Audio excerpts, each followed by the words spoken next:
You actually have to say the words, I am sorry. I owe you an apology. I am sorry. And then you can offer an explanation. But I like to say, here's an explanation, not an excuse. Hi, I'm Delaney Ruston, physician and creator of the Screenagers movies, and this is the Screenagers podcast. Parenting teens and tweens has always had its challenges. And of course, being parented as a tween or teen has always had its challenges as well. But now in the tech revolution, conflicts about screen time issues are incredibly prevalent. I'm delighted today to have Lisa Damour on the show. She has a Ph.D. in psychology and has been working with adolescents and families for many years, and is the author of 3 New York Times best-selling books about adolescence, the most recent one titled The Emotional Lives of Teenagers.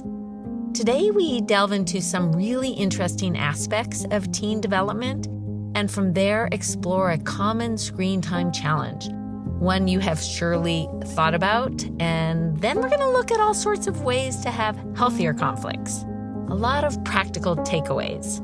Before we start, I want to say that one thing I've seen a lot working with teenagers in all sorts of settings, in my clinical practice, in workshops, in screenings of the 3 Screenagers films, is how much they appreciate learning about psychology in general, and especially about themselves. And teens appreciate thinking about skills when it comes to handling conflicts. So even though we're going to be talking about parenting skills, actually teenagers will really get something out of this and it'll spark some good discussions. It's interesting because in all of the 3 Screenagers films, some of the favorite moments for teens consistently are the sections that address how parents can be more empathic and effective in their parenting. So let's get started. Hi, Lisa. It's wonderful to have you on the Screenagers podcast. Hi, Delaney. I'm so glad to be here. Thank you for having me. I've been thinking how when we have babies, we often read the development books of, okay, what to expect. And yet when we have tweens and teens, we don't spend as much time learning about the normal developmental stages. And I wondered if you could just give us a little primer at this point. Absolutely. So what to expect when you're expecting a teenager. So one is heightened emotionality.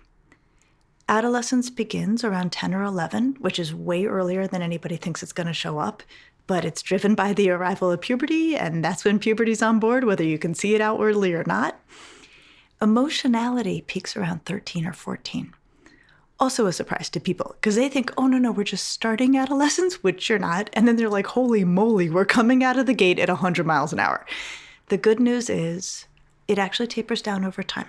That as kids age, usually 16, 17-year-olds are much less often dysregulated than 13 and 14-year-olds. The other thing, and this is one of my favorite aspects of adolescence, is there is a neurological watershed around age 14. And again, we're talking averages. Kids can be anywhere on a bell curve around this. But around age 14, kids get what we call abstraction, the capacity for abstraction, which is they can think about thoughts. They can flip things around and see them from many directions. And with that comes doubting and skepticism, bordering on cynicism sometimes in young people. Okay, this is a total pain in the butt from the family perspective, because you're saying to your kid, you need to do this. And they used to say, okay, fine. And now they say, well, why? Exactly. Why? It's a huge asset when we get to things like social media. And one thing that makes me very uneasy is kids 13 and younger being online and having a lot of exposure to social media because they are insufficiently skeptical. They are neurologically concrete. They take things in far too whole. Now, that doesn't mean that magically at 14, every kid suddenly gets full-blown, perspective and caution. But I think know your kid and then 14 and after is a very different landscape because no matter what happens, no matter how you set it up, your kid will be exposed to toxic content online, and you want the neurological filter of them thinking, what is this and why is it being shown to me? Absolutely. Talking about the fact that heightened emotionality is a reality of the teen years, let's talk about the different coping mechanisms at play when they're experiencing hard emotions. I mean, one of the big ones I see all the time in my practice as a doctor treating teens is the way that they turn to screens to self-soothe through distraction. Of course, some of that can be really good, but when it goes overboard, that's a real problem. You know, they can stay stuck in whatever mental health challenge that's disrupting their life. And rather than address problems and get to addressing the underlying problem, they are literally stuck. Oh, gosh. So what are other mechanisms, Lisa, we should talk about regarding teens? Other things important about these mechanisms? There are other ways that teenagers help themselves feel better that are actually developmentally unique to adolescents. And one of them is something we call externalization, which I would basically say is just like, I feel bad. I don't want to feel bad. Why don't you feel bad on my behalf? And it's not conscious. They're not trying to do this on purpose. But the form this would take, Delaney, is the kid who's at school, and this actually gets to an interesting thing about texting in schools and having phones in schools, which is like not great. Kid who gets a test that they're really bummed out about. Sends a text to their parent saying, I'm dropping out of high school, I just failed the test. You know, they're half joking, whatever. What they are doing is they are alarming the parent. Now, what we find, if you unpack all of this, is having alarmed the parent, the kid is like, I feel much better. They are now doing the emotional work. I'm going to my next class. And I can go to my next class ready to engage because my parent is flipping out at their office. Now, you know this is an externalization if you try to be in touch with the kid and you can't reach them. They're like, no, I don't want to talk about the garbage. I want you just to have the garbage, right? It's like I think of it as a dumping of emotional garbage. This is a natural part of raising teenagers. It is really valuable for parents to understand, if they can, what's at work here. It is really valuable for parents to not overreact. I don't fault any parent who's making urgent phone calls to the school because they just had something really, really upsetting dropped on them. And I think the way we can appreciate externalization, the dumping of painful feelings onto loving adults around kids, is first of all, it's really hard to be a teenager. You're dealing with so much so fast. You get one bad grade and then you got to go focus for your next quiz. You got to find some place to put that emotion. So why don't you give it to somebody who really loves you and is willing to take it? Another is that often having unloaded the feeling, teenagers do find their center and may solve the problem or be better able to manage the situation. So I think of it as like a loving garbage collecting service that we provide to the teenagers in our lives. And I think our job is to not get too caught up in it, not take it at the scale that the teenager does. Insert space, insert time, try to be a steady presence, see how bad the situation really is. And I'm thinking of two things. We have a campaign we started, it's growing bigger than ever. We started in 2018, Away for the Day, about phones being away at school and how important as parents that we really look into seeing what we can do to change the dynamic in our school if they are full of phones. The second thing is I'm just thinking at this very moment as a parent, having some way that we respond to the kid as a like, got it. And that we've talked with our kid about, I need to know if this is a kind of a mild frustration or this is an action one where you actually need me to like step in right now. I do know coming up with phrases or ways of talking with our kids that we have in our back pocket can be really effective. Okay, much to say on this. Okay, so first of all, I think if you suspect you're on the receiving end of an externalization, you probably can't go wrong if you just start by saying, this is what I say all the time, oh man, that stinks. Yes. Right? I'm here for it. Love that. Yep, see if that does the job. Now, my husband is a high school teacher. He is the leader of the charge that there is no value in having phones in schools. He has taught for 30 years, and he will say it just is such an interference to their ability to learn during the day. So I trust him. I believe him. So I will actually defer to his wisdom and his knowledge and his day in, day out experience of what it means to try to be an educator. And we have lots of other research to show the exact same thing, yes. Yeah. So I on the back of the research, and honestly, Delaney, even more on the back of watching my sweet husband desperately want to improve the conditions for learning for his students. I'm with you about phones not being helpful during the school day. Absolutely. Lisa, can you talk more about other ways of coping with hard emotions that teens do? Of course, adults can do them as well. So externalization, sublimation, and rationalization are all clinical terms for psychological defenses. And these defenses as a group are unconscious processes that help us get through the day. That's really the way to describe them. They filter emotions so that we don't feel them so intensely. So teenagers uniquely almost use externalization, which is the I'm going to dump that feeling on you. Then there is sublimation. And sublimation we all use. And we do measure defenses in terms of their overall health. Sublimation is one of the best of all. And what we use as an index of the value of a defense is, does it allow for some expression of the emotion, and does it not mess with reality?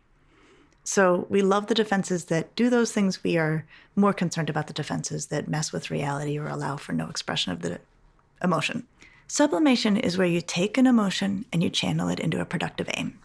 So this is the kid who has a terrible day in school and goes out and kicks a soccer ball with everything she's got, right? And she knows what she's doing. It's she's well aware. She's like, I'm taking out my whole day on that goal, right? And that is a beautiful thing, right? Or it's the kid who goes and writes a beautiful poem about his heartbreak, right? That transferring emotions into these productive, some often artistic, athletic channels is an extraordinary thing. So we love seeing that.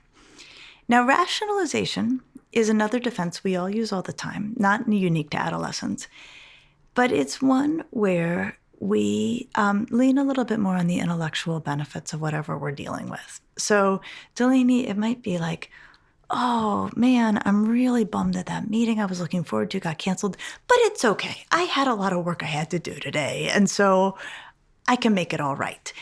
Lisa, you are too funny. How have we ever been disappointed that a meeting was canceled? I know. Every once in a while. Okay. If this had been canceled, exactly, we would have been very sad.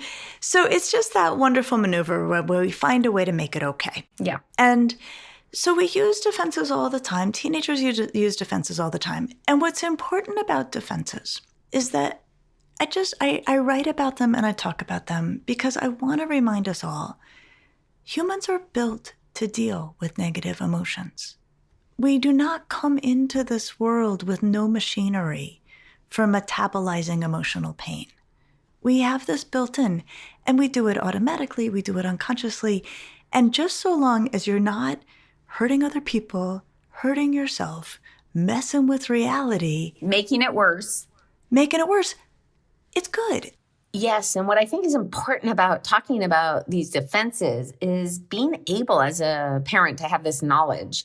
So when kids are feeling like hard emotions, issues with us or school, rather than as like how we can as parents take a step back and breathe and think about what psychology process may be at play, has for sure given me a little bit of a distance, and it just can really help me. And talking with parents, I know that it's helped them as well.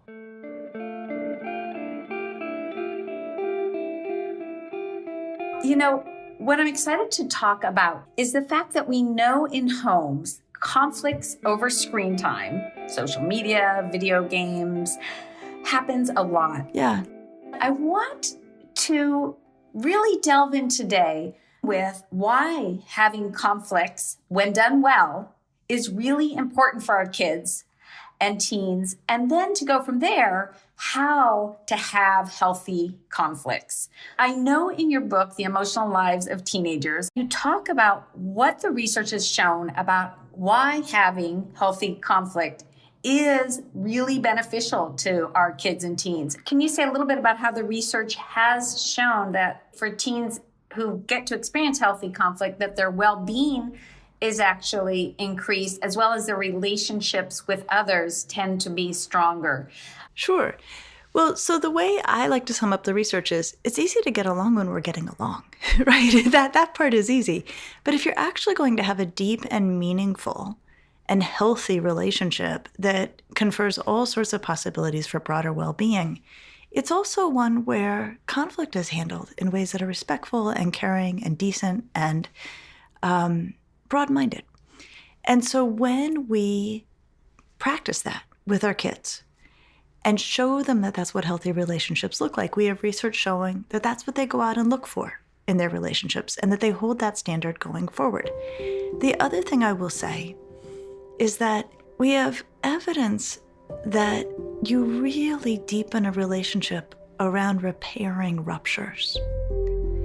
And this is a pretty extraordinary body of research, and it comes from Peter Fonagy in Britain and other researchers who show that the work of trying to picture someone else's inner state and having someone else try to picture your mental state and to come back together after a disconnect is actually the thing that makes relationships durable over time.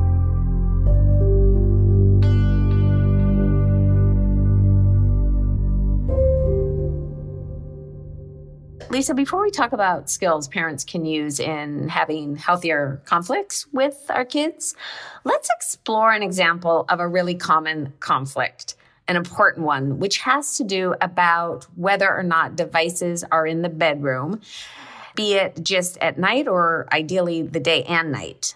So let's start with the easy part, which is never letting a phone into a kid's room in the first place. So maybe some of your listeners have not gotten to this place yet. Here's the good news. It's not hard to set it up this way. It's hard to walk it back, but it's not hard to set it up. So I feel very strongly that you wait until a kid says, I need access to tech. And then you say, why? And they say, if they can make a compelling case, it is how they can stay connected to their friends, which the time does come when all the plans are made by text. If a family feels comfortable with it, I think that's a fine time to say, we're open to it, texting only, no apps, no browser, and the device never goes in your bedroom. Now, the beautiful thing is the kid who is asking, and often this is 10, 11, 12, 13, they will agree to anything to get that device. So this is not hard. And I have made a lot of errors as a parent, but because of what I do, neither my 20-year-old daughter nor my 13-year-old daughter has ever had a phone cross the threshold of their bedroom because I knew to set it up that way. Until my kid went to college, she did not have a phone in her room, and she turns it off overnight, because she knows what it feels like to get a good night's sleep. Not just turn it off, it's out of her bedroom always and at sleep time, even when she was 17. At 17, exactly. Yeah, as long as she was living with us. Yep. And then when they move out of the house, I'm like, you can have screens everywhere. I threatened my kid. I said, when you go to college, I'll be out in the dorm hall to pick it up. But he laughed right away, knew that would not happen. I think it's so funny. Sometimes parents say to me, well, but they're going to do all this stuff in college. I'm like, they're going to do a lot of stuff in college that we're not good with. We do not get kegs for them. There's all sorts of things we don't do. This is my rule. So I just want parents to know, this is not an impossible thing. If you set it up, you can hold on to it. And it's also, and I think critically important, my husband and I don't take our phones in our bedroom either, right? That this is the family rule. But I have the advantage of having done this work for 30 years, so it was easy for me to set it up. Now, if you're like, okay, that ship has sailed, the phone is in the kids' room, the first question I would have you ask yourself out of pure fairness to teenagers is, how is your kid sleeping? I can picture that there are kids out there who are managing this just fine. They are smart, they are aware, they are tuned into how their bodies feel. They are able to shut it off so completely and so thoroughly, but they want it in their room. Maybe they do everything but the alarm is activated. If your kid is actually handling this really well, I am not convinced it's worth a fight about it. We do have some data showing that we don't sleep as well when we're in a room with a phone we use all day, because we're all so drawn to our phones that we're resisting the pull of the phone even while sleeping. We also have a lot of data showing that the single most powerful force for adolescent mental health is strong relationships with caring adults. So if you're like, I think my kid is actually sleeping quite decently, and this is going to be a huge blowout that's going to harm our relationship, I want parents to use their judgment. Yeah, Lisa, I think it's a wonderful point. I would add, though, that while they could be managing it well, they might get their first boyfriend or girlfriend or someone who self-identifies as other. So for peace of mind, that's a very good reason to say this isn't for right now. You are managing it well, but we have the data about just But if the day comes, all sorts of stuff. If we have any questions about this and your sleep, it's out, right? I think that's absolutely right.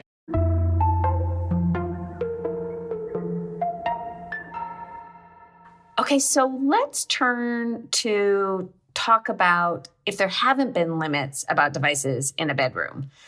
What are some thoughts you have, Lisa, about factors to consider when thinking about implementing a new rule about this? What if the kid has had the phone in their room for a while now and you need to get it out? Because this is something parents ask me all the time. And I do agree entirely with saying, you know what, we have new information. And new information about the importance of sleep to overall mental health, new information about how having a phone in a room undermines sleep. I want to actually give 3 reasons for why I don't think phones should be in kids' rooms. So sleep is one of them. Another, and I'm sure you've seen this, the dumbest thing I've seen kids do on their phones, they've done at 2 a.m, right? When they are exhausted and impulsive and regrettable choices get made. And the other, and this to me is why I actually don't think phones should ever be in bedrooms. It's so important that our kids understand that everything they do in a digital environment is public and permanent. And I think that when they can squirrel away in their room behind closed doors in the most private and intimate place, they can feel like they're on their own private internet. And I think there's a structural benefit and force that arrives when you must use technology in spaces that anybody could be walking through. And it serves as an overall reminder, this is not your own private internet. And so based on that information, we're going to take it out of your bedroom. Yeah. And I would add a fourth that is so key is I've seen too many families really lose connection for being in their bedrooms. And we would include laptops and devices. Yeah, everything. Why come out of your room? Right? Exactly. Yeah. And no, there was one moment when one boy said, the only time I interact with my sister is when I'm knocking on her bathroom door to see if she'll get out of the bathroom. I'm like, that is not good. No, it's true. When families say to me, how do I get my kid out of their room? I'm like, do they have their phone in there? Lisa, we've been talking about some of the psychology behind teens' behaviors, and we went into detail about devices out of the bedroom, which can be a big source of conflict. Let's turn to parenting skills, different strategies to help us have healthier conflicts, be it about devices in bedrooms, but also a whole range of conflicts that arise in parenting our kids. So if you know you've got something to say to your kid that they're not going to like, I think there's real value in saying, we need to have a hard conversation. And I want to talk with you. We've let you have your phone in your room. We don't think it's a good idea anymore. And we'll tell you why, but we wanted to prepare you that we're going to say some stuff you probably don't want to hear, right? I think that those kinds of things appeals to the more mature, thoughtful, broad-minded side of a kid and invites that part of the kid into the conversation, as opposed to being like, I just read this article, your phone is out of your room, right? I think that you're asking for it if you start in that way.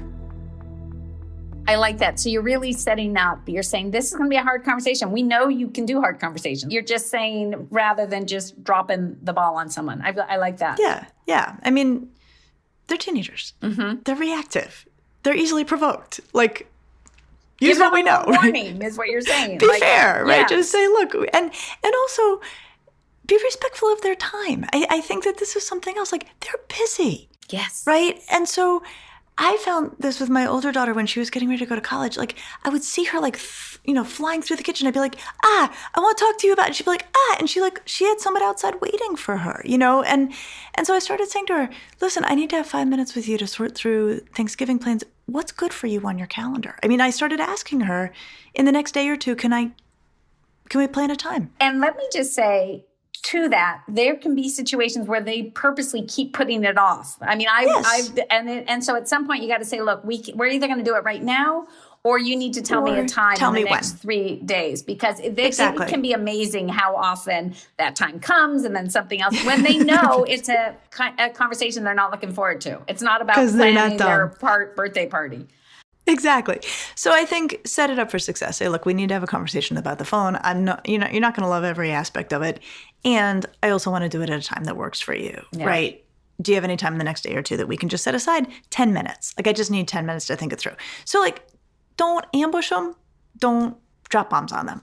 We have Tech Talk Tuesdays, which has been 8 years, the blog, which is about what you see in the first Screenagers, where we really set up as a family once a week to have conversations about the positive of tech, and then something that might not be going well, whether it's in our family or what we're seeing in democracy. I mean, it could be anything. So family meetings are great too. Beautiful. So no ambush, no sneak attack, no bombs. I want to get into another strategy in conflict situations, which has to do with tapping into our teens' growing ability to do perspective taking. Can you speak about that? A healthy conflict is one where the parties try to see the situation from the other person's side.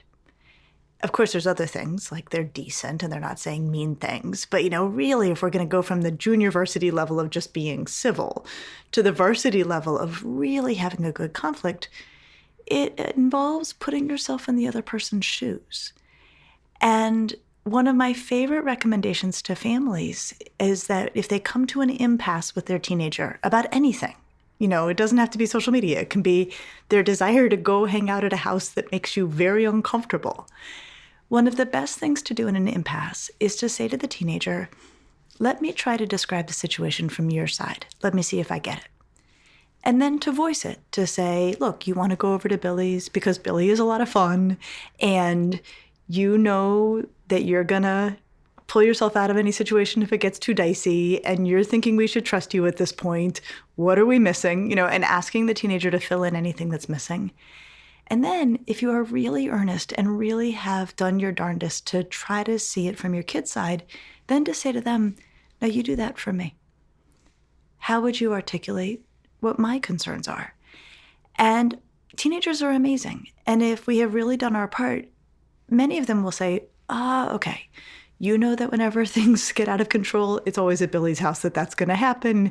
You heard about the party that was there 3 weeks ago where things did not go well. You are worried about my safety. You don't want anything bad to happen to me. And then the parent can say, yes, and this, and this.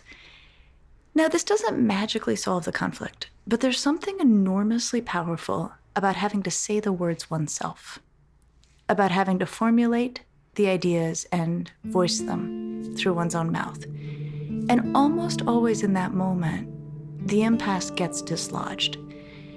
And so this is a wonderful thing for families to use just in their day-to-day with their teenagers, but it also sets a standard for how we hope teenagers will treat others in conflicts, and also what they will expect of others in terms of how they are treated.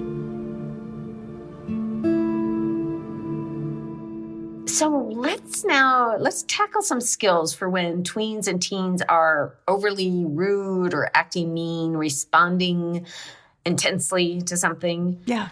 I think about our latest film, Screenagers Under the Influence. The fact that we specifically address this in the film and some really good moments of the film, because it's such a challenging part of parenting. Mm-hmm. Not just when we're in conflicts, but it can just seem to come out of nowhere, come out of the blue. Okay, it happens that your kid walks in the door from school and is just out of line. They're saying things they should not be saying. And so in terms of how to respond to that as a parent, I think there's a few things to bear in mind. We have to remember that teenagers have very intense feelings and their breaks are not always that great. And I think it happens all the time that a kid says something and the second it's out of their mouth, they wish they had not said it. I think it is good to work with the assumption that may have happened with your kid. Oh, I like that. So it's true. No, it's true. So as a first strategy, I think any one of these phrases should be ready on a parent's lips. I'm going to pretend I didn't hear that. I don't think that came out the way you meant for it to. Do you want to try again? That's not like you. Do you want to go cool off and come back? Right? So give the kid the benefit of the doubt. Do not latch on to the dumb thing they just said and make it worse and bigger. A lot of times kids will be like, I'm sorry, or I mean, you can usually often stop it there. Other kids will be like, see you and raise you, right? Okay, do not engage. Do not engage with somebody who is being abusive. This is a rule for life. This includes your own kid. There's also not home rules and the rest of the world rules, right? No one thinks your kid is as cute as your kid as we do, right? So don't think that your kid gets to act away in your house so you wouldn't let them act elsewhere. So if your first effort to let them gracefully bow out of what they just did fails, and they're still hot and nasty, say, look, we don't talk that way in this house. And that has to be a true thing. Not all families can say that. If you can't say that, then you need to go back and own your part in setting that as a model. But ideally, you say, we don't talk that way to each other. We've never spoken to you like that. You cannot speak to us like that. You very well may have a point. This is not how to make it. We will not hear it this way. You cool off, you come back. We're open to this conversation. And if they just keep going and going, you say, we don't talk that way. Come back when you're ready. They keep going. Come back when you're ready. Like, do not escalate, do not engage. And also in the moment of, if you're able to tone it down, it's giving them that option too. Yeah, just say, if you can pull it together, I'm ready to have this conversation, but we don't speak to each other like that. And then let it go. Let it go. It is hard to be a teenager. Their days are long. I don't think any one of us could make it through their school day. They hold it together. This is so corny, Delaney, but I said it spontaneously to talk, and then I've sort of stuck with it. School gets the best of them. We get the rest of them, right? Like, they don't always come home in the best shape. Yeah. We don't need to punish them for that. Right. That is great. Let's talk about when we mess up. I'm thinking of, you might have read something that popped up on their phone. You didn't really mean to read it. It might be that you forgot that the rule was they got to be on the video game longer and you forgot, and then you made them get off and you realize you made a mistake there. I mean, the list goes on and on. Yep. Or we do raise our voice and we're not happy about that. I've long written about the importance of us modeling apologies. Sometimes adults worry about apologizing to teenagers, that they worry that it will undermine their authority. If they say, I've made a mistake and I owe you an apology and I'm sorry. Here's the deal. Teenagers know when we have messed up. And refusing to acknowledge it actually undermines our authority more than owning our mistakes. So that's not a good reason not to apologize to a teenager. I also think, again, back to where we started with conflicts, we're modeling how they should want to be treated in relationships when they leave our home. So we want them to expect that if the person they're in relationship with makes an error, that person can own the error and offer a good apology. Now, there's an elaborate research on what constitutes a good apology. The first thing is you need to say, I have made an error and I am sorry. You actually have to say the words, I am sorry. I owe you an apology. I am sorry. And then you can offer an explanation. But I like to say, here's an explanation, not an excuse. I was exhausted. I lost track of the rule we had made. It had been a very long day. This is an explanation, not an excuse. Then you offer reparations to make it right. You want 10 extra minutes, right? Like, I cut you off. Yep. And do you want those minutes back? Or I'm even willing to give you 20, right? To make it right. And then you ask for forgiveness. I hope you feel you can forgive me. I understand if you can't. You can't make somebody forgive you. And then you have to make a promise and keep it to not do it again. I don't want to set ourselves up for failure, though. I would say to try not to do it again. To try not to do it again. I think to try not to do it again. And yet, there's a wonderful expression like the 13th chime of a crazy clock. Like, if a clock chimes 13 times, it calls into question everything that came before it. If you do a really good apology and say, I'm going to try not to do it again, and then you keep doing it, your apologies start to lose all value. Absolutely. So you have to do your darndest. And so I think very little does more to strengthen the relationship between teenagers and the adults around them than when an adult gives a deserved apology to a teenager and does a good job with it. Absolutely. And just like we started, like, healthy conflict's good. And part of healthy conflict is getting skillful at doing repairs. Yeah.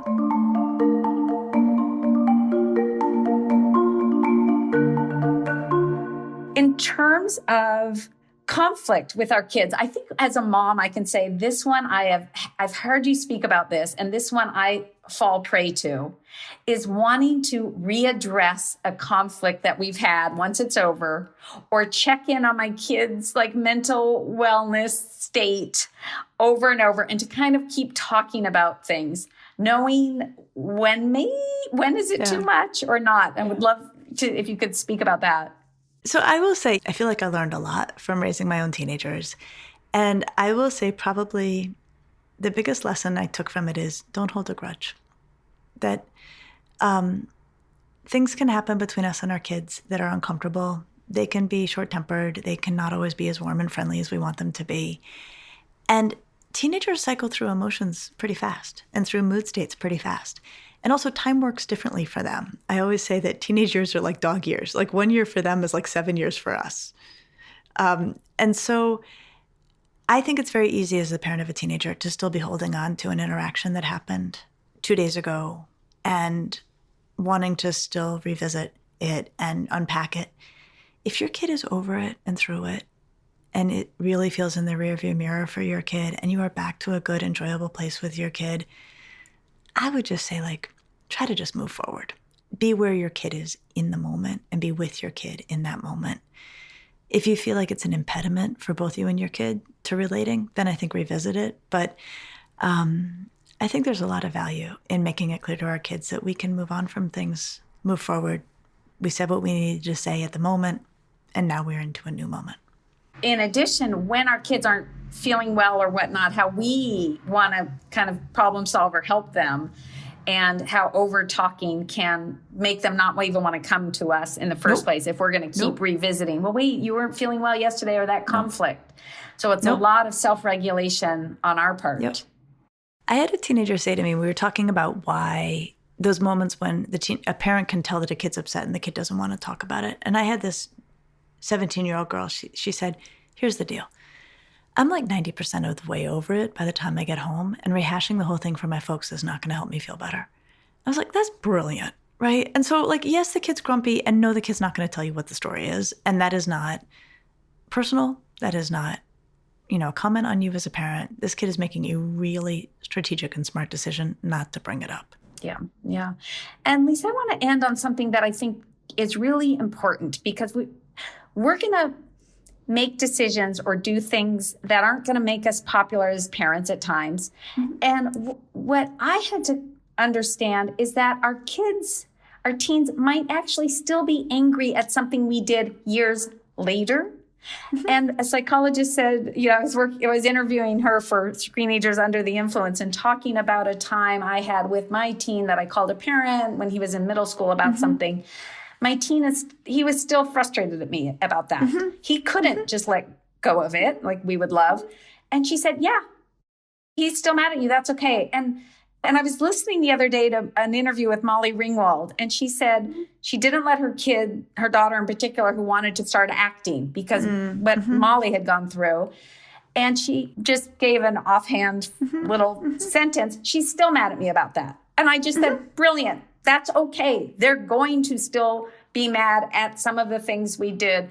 And they're going to be so thankful also for some of the things that we did. My kids love that many decisions we made, rules that at the time they were grumpy about, but they look back and say, hey, good move that we did it that way. Well, so there are the things that we do that over time they come to see the wisdom of, and they're the things that we do that they never are on board about. And also, we in retrospect may think they're right. That they've got a good point. I think almost any parent can say, I made the best decision I could with the information I had at the time. I was never looking to hurt you. I was never looking to cross you. I also am sure I made mistakes. And that may be one of them, right? I mean, own it. I've loved you every minute of it, and I have definitely made mistakes. Yeah. I think at the end of Screenagers Next Chapter, Tessa said, one of the best things that you said to me, Mom, was that people are doing the best they can with the tools they have. Yeah. And same thing for our kids and our teens. Yeah. Fantastic. Lisa, this has been just wonderful talking with you. Thank you for having me. Thanks for listening today. And if you can tell one friend about the Screenagers podcast, that really helps spread the word and helps people find the show.